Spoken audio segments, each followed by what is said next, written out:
สวัสดีครับผมกลับมาเจอกันกับ Autobahn Thailand นะครับวันนี้มาเจอกันกับ Tesla Model 3 นั่นเองนะครับตัว Performance นะครับก็คือเป็นตัวแรงเลยนะครับของตัว Tesla นะครับบอกเลยว่าวันนี้ก็คือเป็นชุดแต่งที่ไม่เคยมีในประเทศไทยมาก่อนนะครับมานำเข้ามาชุดแรกในประเทศนะครับเดี๋ยวติดตั้งกับคันนี้นะครับผม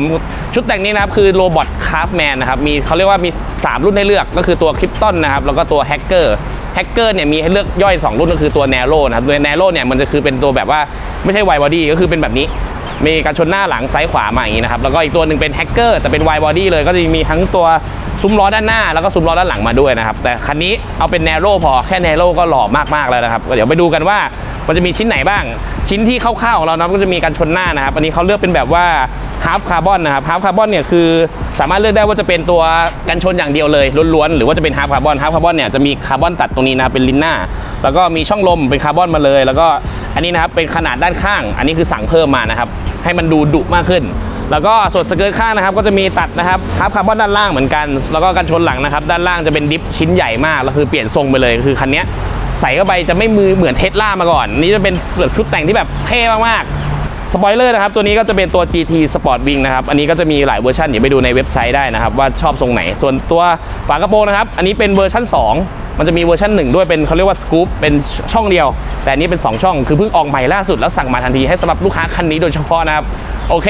เดี๋ยวเราไปดูกันนะครับว่าของทั้งหมดเนี่ยเดี๋ยวแปลงร่างกับเทสลาคันนี้แล้วจะสวยดุคมมากน้อยแค่ไหนนะครับเดี๋ยวไปดูกันครับผม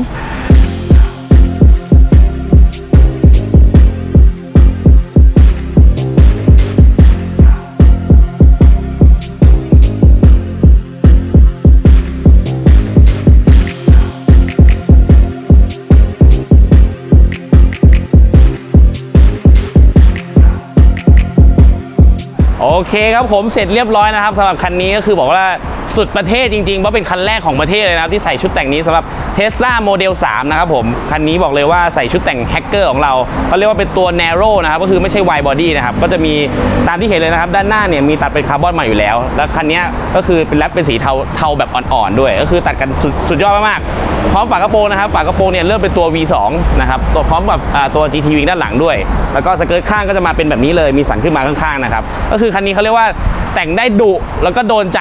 วัยรุ่นมากๆบอกเลยว่าผมชอบบ้างคันนี้แล้วก็ลืมไม่ได้เลยนะครับผมก็เลยมีใส่โชคออนแอร์เข้าไปด้วยก็เป็นโชคถุงลมที่เราถนัด